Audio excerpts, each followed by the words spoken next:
méditation du jour a pour titre « Un Dieu qui reçoit la gratitude de ses enfants ». Que chacun donne comme il l'a résolu en son cœur, sans tristesse ni contrainte, car Dieu aime celui qui donne avec joie. 2 Corinthiens 9, le verset 7. Dieu est le roi des rois et en tant que tel, il est digne d'honneur et de louange. Le psalmiste David l'a très bien compris lorsqu'il a écrit « Le Seigneur est grand, il est digne de toute louange ». Psaume 48, le verset 2. On voit la grandeur d'un roi dans l'amour qu'il prodigue au sujet de son royaume, ainsi que dans la loyauté, la gratitude et la joie de vivre qu'il suscite en eux. Les rois reçoivent des hommages et la reconnaissance. Celui qui se présente devant un roi pour lui offrir un présent désire lui exprimer sa gratitude et son amour, et ces choses sont étroitement liées à la joie. Le faire avec tristesse, découragement ou gêne serait une offense, et plus encore s'il s'agissait de lui offrir un présent avec l'attitude de celui qui semble dire « lui donner me fait de la peine, mais voilà, je le lui donne ».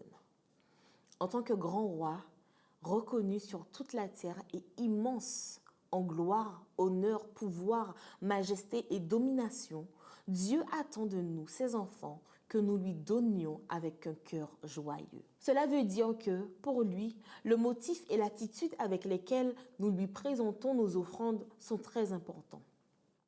Lui apporter une offrande motivée par l'obligation est déplacé. Une telle offrande n'est pas digne d'un Dieu qui se suffit à lui-même et qui n'a besoin de rien ni de personne.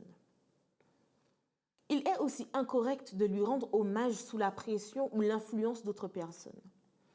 Notre Dieu est digne d'être grandement loué. Il suffit à l'être humain le plus simple de le contempler pour trouver en son cœur les raisons de lui apporter ce qu'il y a de meilleur et de plus grand.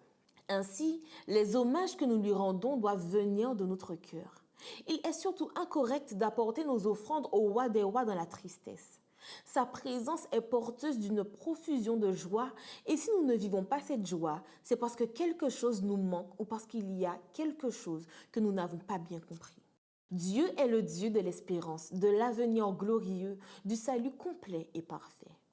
Il est donc digne de recevoir des peuples et des individus, des applaudissements, des voix qui s'élèvent pour proclamer sa grandeur dans une grande joie. Il aime cette joie qui découle de sa présence et de sa grandeur.